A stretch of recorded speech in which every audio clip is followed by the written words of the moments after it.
নমস্কাৰ বন্ধুসকল, এটা নতুন ভিডিঅ'লৈ স্বাগতম জনাইছোঁ। আজি মই আপোনালোকক ক'বলৈ গৈ আছোঁ, যিসকলে নতুনকৈ অসম আৰক্ষীৰ বিভিন্ন শাখাত নিযুক্তি লাভ কৰিলে তেখেতসকল বৰ্তমান ট্ৰেইনিঙলৈ যাব। যদিও এতিয়ালৈকে নিযুক্তি পত্ৰ দিয়া নাই, কম দিনৰ ভিতৰত নিযুক্তি পত্ৰ বিতৰণ কৰিব। তাৰপিছত তেওঁলোকে ট্ৰেইনিঙলৈ গুচি যাব।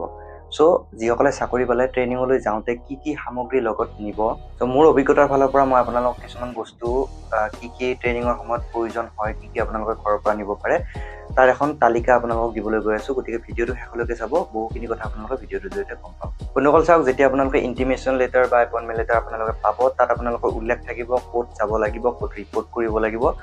তাৰপাছত আপোনালোকক ট্ৰেইনিং চেণ্টাৰ বা আপোনালোকৰ ইউনিটত জইন কৰা ডেট দিব, সেইমতে আপোনালোকে গৈ জইন কৰিব লাগিব। চ' জইন কৰাৰ সময়ত বহুতৰে সমস্যা থাকে যে লগত কি কি সামগ্ৰী লৈ যাব, কি কি তাতে প্ৰয়োজন হ'ব। তো প্ৰথম কথা চাওক, তাতে আপোনালোকে চিভিল কাপোৰ আপোনালোকৰ ইমান প্ৰয়োজন নহয়। গোটেইখিনি আপোনালোকৰ ৰেগুলাৰ যিখিনি বস্তু ইউজ হৈ থাকিব, কাপোৰ পোচাক বা সা সামগ্ৰীবিলাক, সকলোবিলাক পুলিচৰ সা সামগ্ৰীবিলাকে ব্যৱহাৰ হ'ব। চ' মই আজি কিছুমান সামগ্ৰী ক'ম, সেইখিনি আপোনালোকে লিখি ৰাখিব পাৰে, বা যিসকলে বজাৰ অলৰেডি কৰিছে, যদি অতিৰিক্ত সামগ্ৰী লৈছে ইমান নিয়াৰো প্ৰয়োজন নাই, আৰু যদি কিনা নাই তেতিয়াহ'লে আপোনালোকৰ কিনাৰ সুবিধা হ'ব বা লৈ যোৱাৰ সুবিধা হ'ব। চ' প্ৰথম বস্তু চাওক, আপোনালোকে খোৱাৰ কাৰণে কাঁহী এখন, বাতি এটা, গ্লাছ এটা আৰু চামুচ এখন। লগতে আপোনালোকে যিহেতু গোটেই ছিজনটো পাব, মানে ঠাণ্ডাৰ ছিজনটো পাব, গৰমৰ ছিজনটো পাব। চ' আপোনালোকে ঠাণ্ডাৰ ছিজনত অলপ গৰম পানী খাবৰ কাৰণে এটা গৰম পানী ৰখাৰ কাৰণে এটা ফ্লাক্স লৈ যাব, তাতে আপোনালোকে পানী এবাৰ গৰম কৰি দি ৰাখিব পাৰে। কাৰণ ট্ৰেইনিঙৰ সময়ত খুব কম সময় পায়, আপোনালোকে বাৰে বাৰে পানী গৰম কৰি পানী লৈ থাকিবলৈ অসুবিধা পাব। গতিকে এটা ফ্লাক্স লৈ লোৱাটো অত্যন্ত প্ৰয়োজনীয়। লগতে আপোনালোকে এটা টিফিন লৈ ল'ব, কাৰণ আপোনালোকে যেতিয়া খোৱা সামগ্ৰী কেতিয়াবা বাচি যাব পাৰে, বা কেতিয়াবা আপোনালোকে অলপ দেৰিকৈ খাব পাৰিব পাৰে, ৰাতিৰ সময়ত বিশেষকৈ আপোনালোকে হয়তো অলপ দেৰিকৈ খাম বুলি ভাবিব পাৰে। চ' টিফিন এটা লৈ লোৱাটো অত্যন্ত প্ৰয়োজনীয়। লগতে আপোনালোকে এখন কটাৰী লৈ ল'ব, কাৰণ আপোনালোকে বিভিন্ন ধৰণৰ ফল মূলবিলাক খাবৰ কাৰণে আপোনালোকৰ কটাৰী এখনৰ প্ৰয়োজন হ'ব। সময়ে সময়ে আপোনালোকৰ বাহিৰত লৈ যাব, কাৰণ যেতিয়া ট্ৰেইনিঙৰ সময়ত থাকিব আপোনালোকৰ কিছুমান পইচাৰ প্ৰয়োজন হয়। তাৰ কাৰণে ATM-ত আপোনালোকৰ টিমৰ পৰা কেইজনমান লৈ যাব বাহিৰত, ATM-ত পইচা উলিয়াবৰ কাৰণে। লগতে বজাৰ কৰিব লৈ যায় সময়ে সময়ে। চ' তাৰ পৰা আপোনালোকে বিভিন্ন ধৰণৰ ফল মূলবিলাক কিনি আনিব, আৰু সেই ফল মূলবিলাক খোৱাৰ সময়ত এখন কটাৰী খুব প্ৰয়োজন হয়, গতিকে কটাৰী এখন লৈ যাব। তাৰপিছত আহিলে আপোনালোকৰ হোল্ডিংছখিনি, মানে আপোনালোকৰ লাইট বেডিং কি কি নিব। চ' প্ৰথম কথা, আপোনালোকৰ এখন তুলি লাগিব, গাৰু এটা লাগিব, লগতে আপোনালোকৰ বেডশ্বীট লাগিব। বেডশ্বীট আপোনালোকে দুখন ল'ব পাৰে, এখন হোৱাইট বেডশ্বীট আৰু এখন কালাৰিং আপোনালোকৰ নিজৰ ইচ্ছামতে ল'ব পাৰে। কাৰণ হোৱাইট বেডশ্বীটখন আপোনালোকৰ ট্ৰেইনিঙৰ সময়ত লাগিব। বেৰেক ইনস্পেকশ্যন হয়, বা আপোনালোকৰ য'ত থাকিব ৰুম, তাতে আপোনালোকৰ ইনস্পেকশ্যন হয়, তেতিয়া আপোনালোকে হোৱাইট মানে যিখন বেডশ্বীট আছে সেইখন ইউজ কৰিব লাগিব। লগতে গাৰুৰ যিটো কাভাৰ ল'ব, সেই কাভাৰটো আপোনালোকৰ হোৱাইট কালাৰৰ ল'ব। সেইখিনি আপোনালোকৰ হোৱাইট লাগিব, কাৰণ ইনস্পেকশ্যনৰ সময়ত চববিলাক হোৱাইট ইউজ কৰিব লাগিব। আঁঠুৱা এখন ল'ব, খুব ইম্পৰ্টেণ্ট হয়। কেনেকুৱা ঠাইত পৰে আপোনালোকে ক'ব নোৱাৰে, কিছুমান ঠাইত খুব মহ থাকে, হিল এৰিয়াত যদি যায় আপোনালোকে মহ পাব পাৰে। চ' আঁঠুৱা এখন ল'ব। আৰু লগতে আপোনালোকে যিখিনি গা ধোৱা সামগ্ৰী সেইখিনি লৈ ল'ব। চাবোন ল'ব, কাপোৰ ধোৱা, গা ধোৱা। লগতে চাবোনৰ কেছ আপোনালোকে লৈ ল'ব লগত, সেইখিনিও খুব প্ৰয়োজনীয় হয়। তাৰপিছত আপোনালোকে গা ধুবৰ কাৰণে বাল্টি আৰু মগ, এই দুটা বস্তু আপোনালোকে ট্ৰেইনিং চেণ্টাৰত যেতিয়া সোমাব তাৰ আগে আগেও কিনি ল'ব পাৰে, কাৰণ ঘৰৰ পৰা বহুত দূৰলৈকে যেতিয়া ট্ৰেইনিং কৰিব যাব এইবিলাক সামগ্ৰী লৈ যোৱাটো অসুবিধা হয়। গতিকে বাল্টিটো আপোনালোকে তাতেও কিনি ল'ব পাৰে, সেইটো অপশ্যনেল হয়, ঘৰৰ পৰা লৈ যোৱাৰ কোনো প্ৰয়োজন নাথাকে, তাত ওচৰতে আপোনালোকে কিনি ল'ব পাৰিব। তাৰপিছত লাগিব আপোনালোকৰ গামোচা। গামোচা আপোনালোকে অকণমান বেছিকৈ লৈ ল'ব, কাৰণ গামোচা আমাৰ সঘনাই ইউজ হৈয়ে থাকে, কাপোৰ সলাওঁতেও লাগে, গা ধুওঁতেও লাগে, গতিকে গামোচা দুখনমান বেছি লৈ ল'ব। কৰিব যিখিনি আপোনালোকৰ ধৰ্মীয় পোচাক হয়, বা আমাৰ হিন্দু যিখিনি ব্যক্তি আছে তেখেতসকলে এখন গামোচা ল'ব পাৰে, কাৰণ যিবিলাক ফেষ্টিভেল আছে তাত আপোনালোকৰ মন্দিৰলৈকে লৈ যায়, গ্ৰুপ ৱাইজ মন্দিৰলৈকে লৈ যায় সেৱা কৰিবৰ কাৰণে। চ' তেতিয়া আপোনালোকে যদি এখন গলত গামোচা লয় আপোনালোকৰ নিজৰে ভাল লাগিব, গতিকে এখন ভাল চাই গামোচা লৈ যাব।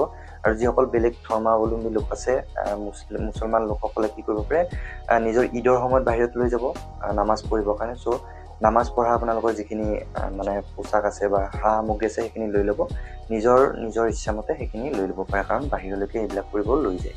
ঠাণ্ডাৰ দিনত আপোনালোকৰ লেপ বা ব্লেংকেট ইউজ কৰিব পাৰে, কিন্তু লৈ যোৱাটো খুব অসুবিধা হয়। তাৰ কাৰণে মই কওঁ যে আপোনালোকে যদি পাৰে শ্লিপিং বেগ লৈ লওক। শ্লিপিং বেগ ল'লে আপোনালোকৰ মানে লৈ যোৱাত সুবিধা হয়। লগতে আপোনালোকে এটা হোল্ডিং লৈ ল'ব, মই আপোনালোকক ফটো দি দিম কেনেকুৱা হয়। তাত আপোনালোকে গোটেইখিনি সামগ্ৰী, আপোনাৰ বেডিংটোৰ গোটেইখিনি সামগ্ৰী তাত ভৰাই ল'ব পাৰিব। গাৰু হওক, তুলি হওক, ব্লেংকেট হওক, বা আপোনালোকৰ আঁঠুৱাখন গোটেইখিনি আপোনালোকে ভৰাই কিনে মেৰাই লৈ যাব পাৰিব। গতিকে তেনেকুৱা এটা কিনি ল'ব পাৰে, বেছি দাম নলয়, সুবিধা হ'ব। কাৰণ গোটেইখিনি বস্তু আপোনালোকে যদি লৈ যায়, গাড়ীত যেতিয়া যাব অ'ত থ'ব ত'ত থ'ব, লেতেৰা হ'ব পাৰে। চ' হল্ডিংটো লৈ গ'লে আপোনালোকে ধুনীয়াকৈ তাত কভাৰ কৰি ৰাখিব পাৰিব, প্ৰব্লেম নাথাকে। এইখিনি বস্তু লৈ ল'ব। লগতে আপোনালোকৰ যিখিনি আণ্ডাৰ গাৰ্মেণ্টছ আছে সেইখিনিও লৈ ল'ব, মানে আপোনালোকৰ গেঞ্জি জাংগিয়া এইখিনি অকণমান বেছিকৈ লৈ ল'ব। কাৰণ গৰমৰ দিনত যেতিয়া ট্ৰেইনিং কৰিব আপোনালোকৰ বাৰে বাৰে ধুই থকা যাব, গতিকে আপোনালোকৰ যদি কম থাকে তেতিয়াহ'লে কিন্তু ট্ৰেইনিঙত অসুবিধা পাব। লগতে ৰেইনি ছিজনত কি হয়, আপোনালোকে যেতিয়া থোৱাৰ পাছত মানে শুকুৱাত যদি অসুবিধা হয় আপোনালোকে কিন্তু কষ্ট পাব। গতিকে এইখিনি বস্তু বেছিকৈ লৈ ল'ব। 6-7টা গেঞ্জি হ'লে আপোনালোকৰ ছাফিচিয়েণ্ট হয়। আপোনালোকে তাতকৈ বেছিও ল'ব পাৰে, নিজৰ ইচ্ছা, কিন্তু 6-7টা মিনিমাম লাগিবই। আৰু তাতে আপোনালোকৰ সা সামগ্ৰীবিলাক খুব হেৰাই, কাৰণ 200-300তকৈ ওপৰত ল'ৰা থাকে। কাৰ কেতিয়া বস্তুবিলাক সলনি হৈ যায় কোনেও ক'ব নোৱাৰা হৈ যায়। গতিকে অকণমান বস্তু মানে ভালকৈ লৈ যোৱাটো প্ৰয়োজনীয়। তাৰপিছত আহিলে আপোনালোকৰ তাতে শ্বেভিং কৰিব লাগিব, আপোনালোকে দাড়ি কাটিব লাগিব। গতিকে আপোনালোকে শ্বেভিং ব্লেড লৈ ল'ব, ৰেজৰ লৈ ল'ব, আইনা এখন ল'ব, লগতে আপোনালোকৰ শ্বেভিং ক্ৰীম লৈ ল'ব।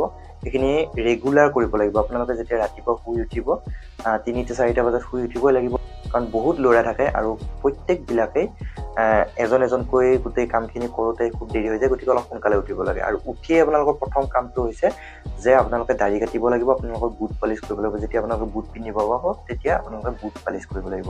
গতিকে আপোনালোকে ৰেজৰ লৈ ল'ব, আইনা লৈ ল'ব, শ্বেভিং ক্ৰীম লৈ ল'ব, আৰু লগতে আপোনালোকে কি কৰিব, বুট পালিচ কৰাৰ কাৰণে আপোনালোকে এবাৰ ব্ৰাছ লৈ ল'ব। তাতেও পাব, আপোনালোকে মুচিৰ ওচৰত ধুনীয়াকৈ পাই যাব, কিন্তু সৰু বস্তু লৈ যোৱাটো একো প্ৰব্লেম নহয়। তাৰপিছত খুব ইম্পৰ্টেণ্ট বস্তু এটা হৈছে বেজি সূতা। তাত আপোনালোকৰ যিবিলাক পেণ্টৰ বুটাম থাকে, চাৰ্টৰ বুটাম থাকে, সেইবিলাক ছিগি যাব পাৰে। গতিকে বেজি সূতা এটা লগত থকাটো খুব প্ৰয়োজনীয় হয়। সৰু বস্তুৰ কাৰণে বহুতেই ঘৰৰ পৰা লৈ নাযায় আৰু তাত গৈ কিনে সৰু বস্তু বিচাৰিও নাপায় পটককৈ। গতিকে আপোনালোকে যদি ঘৰৰ পৰা এইটো বস্তু লৈ যায় তেতিয়াহ'লে আপোনালোকৰ নিজৰে সুবিধা হ'ব। গতিকে বেজি সূতা লৈ যাব। সূতা আপোনালোকৰ খাকী কালাৰৰ সূতা লৈ যাব, কাৰণ আপোনালোকৰ পেণ্টৰ চাৰ্টৰ ৰঙৰ লগত যদি নিমিলে তেতিয়াহ'লে আপোনালোকৰ দেখাত বেয়া দেখি। গতিকে খাকী কালাৰৰ সূতা লৈ যাব, লগতে বেজি দুটা ধুনীয়াকৈ লৈ যাব পাৰে। এতিয়া হৈছে মষ্ট ইম্পৰ্টেণ্ট বস্তু আপোনালোকৰ মেডিচিন। আপোনালোকৰ জ্বৰৰ টেবলেট, মূৰৰ বিষৰ টেবলেট, খজুৱতিৰ এটা মলম, লগতে বিষৰ মলম, আৰু আপোনালোকে গেছৰ কাৰণে টেবলেট ল'ব পাৰে। চ' এই যিখিনি মেডিচিন আছে, আপোনালোকৰ যদি কিবা তেনেকুৱা অলপ গেছৰ প্ৰব্লেম থাকে, গেছৰ টেবলেটটো খুব ইম্পৰ্টেণ্ট হয়। সেইখিনি বস্তু লগত ৰাখিব। বিশেষকৈ জ্বৰ মূৰৰ বিষৰটো লাগিব, আৰু বিষৰ কাৰণে এটা স্প্ৰে লৈ ল'ব পাৰে, খুব ইম্পৰ্টেণ্ট হয়। তাৰপিছত আহিলোঁ কাপোৰ আপোনালোকৰ ট্ৰেক পেণ্ট, মানে ট্ৰেক চুট এযোৰ ল'ব, ট্ৰেক পেণ্ট আৰু চাৰ্ট। তাৰপিছত আপোনালোকে ইনাৰ এযোৰ লৈ ল'ব, কাৰণ ঠাণ্ডা যদি ঠাইত আপোনালোকে ট্ৰেইনিঙত পৰি যায় তেতিয়াহ'লে ঠাণ্ডাৰ পৰা বাচিবৰ কাৰণে ইনাৰযোৰ আপোনালোকে যদি ৰাতিপুৱাৰ সময়ত পিন্ধি শুৱে তেতিয়াহ'লে খুব মানে লাভ হ'ব। গতিকে ইনাৰ এযোৰ লৈ ল'ব, ঠাণ্ডাৰ দিনত নহ'লে কষ্ট পোৱা যায়। গতিকে ইনাৰ এযোৰ লৈ ল'ব, লগতে আপোনালোকৰ স্পৰ্টছ শ্বু এযোৰ লৈ ল'ব, কাৰণ আপোনালোকৰ যেতিয়া বাহিৰত যাব, বজাৰ কৰিব যাব, তেতিয়া আপোনালোকৰ স্পৰ্টছ শ্বুযোৰ পিন্ধি যাব পাৰিব। আপোনালোকৰ তাতে মানে আমাৰ PT শ্বুযোৰে বেছি ইউজ হয়, কিন্তু স্পৰ্টছ শ্বুযোৰো আপোনালোকে বাহিৰত পিন্ধি যাব। আৰু বাহিৰত যাওঁতে সদায় ট্ৰেক পেণ্ট, হোৱাইট টি চাৰ্টটো খুব ইম্পৰ্টেণ্ট হয়। হোৱাইট টি চাৰ্ট কিন্তু ল'ব কেনেকুৱা, কোনো ধৰণৰ তাতে যাতে ডিজাইন নাথাকে, কোনো ধৰণৰ লিখা নাথাকে, একদম প্লেইন হোৱাইট চাৰ্ট এটা লৈ ল'ব। তাৰ পাছত আপোনালোকে ট্ৰেক পেণ্ট বা ট্ৰেক শ্বুটযোৰ আৰু লগতে স্পৰ্টছ শ্বু এটা আপোনালোকে বহি বা কপি আৰু পেন লৈ ল'ব, কাৰণ ল' ক্লাছ হ'ব। তাত আপোনালোকে গৈ ল' ক্লাছৰ কাৰণে বহি আৰু পেন লাগিব, গতিকে এইখিনি লগত লৈ যাব। আৰু লগত কি লৈ যাব, আপোনালোকৰ অৰিজিনেল যিমানখিনি ডকুমেণ্টছ আছে, আপোনালোকে চাকৰি সময়ত যিখিনি ডকুমেণ্টছ লৈ গৈছিলে তাৰ ওপৰঞ্চিও যদি আপোনালোকৰ কিবা ডকুমেণ্টছ আছে গোটেইখিনি লৈ যাব, কাৰণ তাত আপোনালোকৰ ছাৰ্ভিচ শ্বীটৰ কাম হ'ব। আপোনালোকে যদি চাকৰিত সোমায় তাৰপিছত আপোনালোকে তাতে আপোনাৰ নামত এটা ছাৰ্ভিচ বুক এটা মানে বনোৱা হ'ব। তাত আপোনালোকৰ গোটেইখিনি ডকুমেণ্টছ এণ্ট্ৰি কৰিব। চ' যিমান যি আছে, ITI হওক, পলিটেকনিক হওক, যোনে যি কৰিছে, BA, হাই ছেকেণ্ডাৰী, মেট্ৰিক, চবখিনি লৈ যাব। এডমিটৰ পৰা, ৰেজিষ্ট্ৰেশ্যন চাৰ্টিফিকেটৰ পৰা চবখিনি লৈ যাব। এখনো চাৰ্টিফিকেট বাকী নেৰিব, কম্পিউটাৰ চাৰ্টিফিকেট পৰ্যন্ত গোটেইখিনি লৈ যাব। আৰু লাষ্টত কৈছোঁ, আপোনালোকৰ এপইণ্টমেণ্ট লেটাৰ বা ইণ্টিমেশ্যন লেটাৰখন আৰু পাছপৰ্ট চাইজ ফটো এইখিনি লৈ যাব। আপোনালোকৰ ট্ৰেইনিঙত তাতকৈ বেছি বস্তু নালাগে মোৰ হিচাপত, কাৰণ মই ইয়াতকৈ বেছি বস্তু লৈ যোৱা নাছিলোঁ। আৰু যিখিনি তাতকৈ ওপৰঞ্চি লাগে তাত আপোনালোকে ধুনীয়াকৈ পাই যাব, কেণ্টিনত পাব, বা বাহিৰত যেতিয়া বজাৰ কৰিব যাব তাৰ পৰাও লৈ আহিব পাৰিব। চ' এইখিনিয়ে আছিলে। এইখিনি সামগ্ৰী যদি আপোনালোকে লৈ যায়, এটা ধুনীয়াকৈ ট্ৰলি বেগ এটা ল'ব। ট্ৰলি বেগটোতে গোটেইখিনি ধুনীয়াকৈ আহি যাব। লগতে হোল্ডিঙত আপোনালোকৰ লাইট বেডিংটো হৈ যাব, ট্ৰলি বেগত আপোনালোকৰ গোটেইখিনি সামগ্ৰী আহি যাব। চ' বেছি আপোনালোকৰ কেৰি কৰাত অসুবিধা নহয়।